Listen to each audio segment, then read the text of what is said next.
So the first official Manor Lords patch is here, and it's a meaty one. There's a lot to get through. If you just want to have an overview of the patch, you can just have a look at this list here. I'll add some timestamps in the video so you can check those out if you want to dive around. But we're going to go into a few more of the details, so let's get stuck in. So easier inter-region trade. So this makes trading in between regions a lot easier. You can now just toggle this on and off. This helps with a little bit of micromanagement between your trading stations. A 30-day mourning period that blocks growth has now been added. I think this is a really interesting feature, actually. I'm curious to see how this plays out after large battles. You can preview this by looking at the building panel for a burgage plot or just pressing tab. So keep an eye on that. After you've lost some citizens, this will definitely affect your growth. So just keep an eye out for that. And coming straight off the back of that, we have corpses. There is a new animation, a visual representation of corpses being carried. Grim, but very interesting. Another interesting feature being added is the market stall toggle. So you can now toggle specific workers or inhabitants of specific buildings from setting up market stalls. This, again, is just another feature that helps a little bit on micromanagement if you'd like to do that, and just gives you generally a lot more control. So I do like that as an extra feature. Next, we have construction reserve. You can now set up a construction reserve for buildings using planks for crafting, such as the joiner's shop. Again, this is really useful just to have an extra reserve so you're not using up your crafting materials for construction. So another good addition. So diving right into the full changelog, we start with the King's Tax, or the annual royal tax. This is something I think has been debated quite a bit. It has been kind of aggressive. I've struggled with that in the beta testing. But if we jump right down to the quality of life and infrastructure quickly, you can see that royal tax calculation has been added here and is as follows. So no tax for the first 5 years, which is really great for early gameplay. So you actually have time to really build up before you start getting taxed. 1 treasury per citizen after 5 years, 2 treasury per citizen after 10 years, and then 3 treasury per citizen after 15 years. So I think actually that is really, really nice. So it does scale as you grow, and it gives you a lot more time to adapt and build out your economy and adjust things to make sure that you're able to pay this. So coming to the meatier aspects of gameplay and balance, we have resource management and agricultural adjustments. Food consumption, people now pick random food resource instead of eating food in a specific order. I wasn't actually aware that they were doing this, but I imagine this is just a lot better for more spread food consumption, so they're not just all going for one thing at a time and then all moving on to the next thing. So I think that's good. Crop fertility. Fertility is no longer drained after crop growth reaches 100%, making early harvest micromanagement less necessary. Yield may still increase over 100% growth if max yield is not reached. And you also have yield cap. Your yield will now never increase past 100% growth to avoid confusion about exceeding 100%. Even when fertility reaches 0%, there will still be a small possible yield. And we also have harvesting efficiency.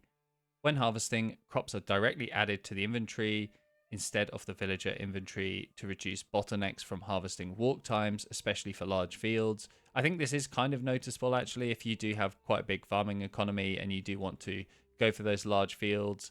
There's a lot of discussion around field optimization. What are the best sizes? What are the best shapes? I do kind of prefer large fields, even if they're maybe not the most efficient. I do kind of like the aesthetic side, but that's good to stop those bottlenecks and make farming and harvesting a little bit more efficient. And we have some additional ones for oxen prioritization and the ploughing shed. So the ploughing shed now adds 2 livestock worker slots, which is really good. And we also have food distribution. So food producing residential plots no longer stock up on their produce before sharing with the marketplace. So if you have a burgage plot producing veggies, they're not just going to stock up on veggies themselves before they share it with everyone else. So I think that's also quite good. And the sawpit log storage, increased sawpit log storage space to 5. Definitely something that was massively needed. Just having the original storage space as 1 caused a lot of notifications to have storage full. So that is definitely a really nice improvement. Next up, we have economic and trade developments. Barren region claims. Lowered the rate of the barren claiming regions and adjusted it to better reflect game settings. So there was definitely lots of discussion on Discord about the Baron being far too aggressive when claiming different regions. I kind of found that in my playthrough. If you've been watching along for my Let's Plays, the Baron claimed pretty much all the land before I was really ready to have an army. Maybe because I was just quite slow, you know, the first time playing, you don't have all of the knowledge and you just want to just sort of take your time. But the Baron really took everything. So if I did want to expand, I had to go directly into conflict with him. So I think reducing that is definitely going to be the way forward, and it does reflect the game settings. So if you do want more of a challenge, obviously you can toggle the difficulty and his aggression up a little bit so that can reflect that style of gameplay. And another big one is the archer damage. So the archer damage has been increased massively from 4 to 13. So I think we'll see a lot more people actively using archers in their armies. The mercenaries that I have been using in my Let's Play so far, some of them have been archers and they haven't been super impactful. They're really just there to sort of pepper the enemy and haven't really been huge game changers. So this additional damage, more than 3x, I'm really interested to see the archers coming into play there and being used a lot more tactically on the battlefield. And now we're into a lot more of the trading logistics and development. So the trade logistics development branch now lowers the cost of new trade routes by 50% instead of clamping it at 25. I think that did significantly reduce the costs. From what I remember, some of them were over 100. So bringing them all the way down to 25 was maybe a bit too strong, but reducing by 50%, I still think that's really fair and it kind of makes sense as a development point. So I think we'll still see people taking that development point because trading both in between regions and with other regions, I think is going to be really useful. Market oversupply. When the market is oversupplied, players can still export goods at a lower price.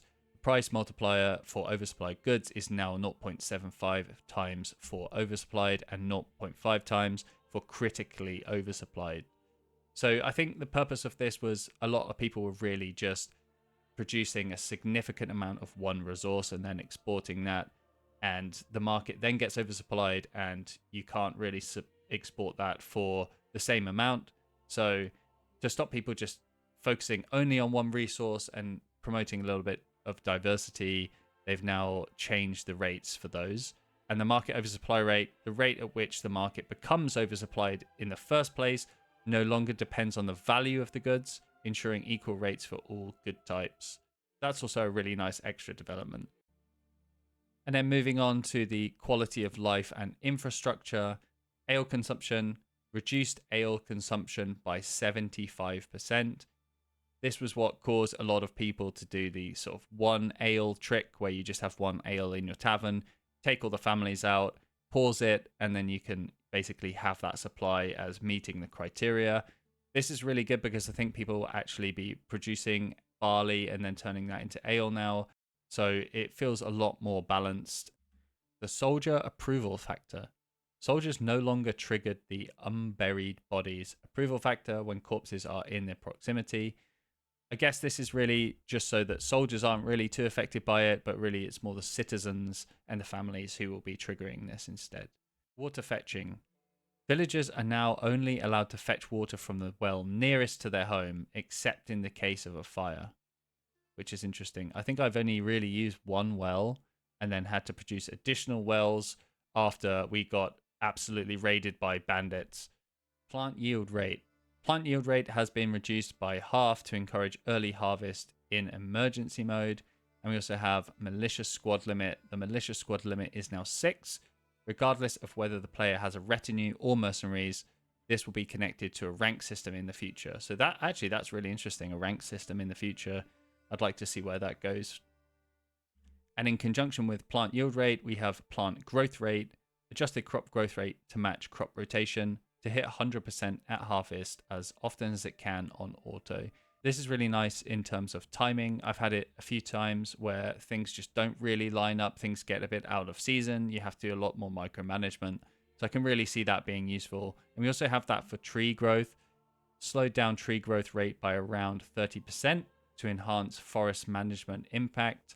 I haven't struggled too much with that. The regions that have had lots of trees, and I end up just generally moving buildings while also regrowing things in other areas. So I think that's a good additional quality of life improvement, but from my playthroughs, it hasn't impacted me too much. Granary and storehouse worker slots.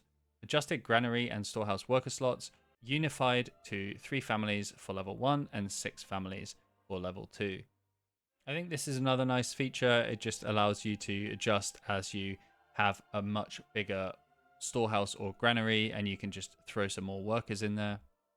So that's it for all of our major fixes. We have quite a lot of minor fixes in different aspects of the game here. I won't go through all of these, but it's definitely worth keeping in mind the changes, for example, on the trader system, on markets, anything in terms of optimization if you're having troubles loading the game or playing the game generally.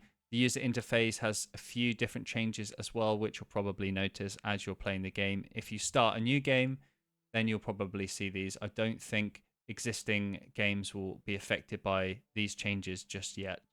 And for all the people who have been affected by various crash issues or bugs, there are a lot of fixes on here. So it's really good to see that Greg has been focusing a lot on just getting bugs fixed. Obviously, with it being early access release, there are going to be lots of bug fixes.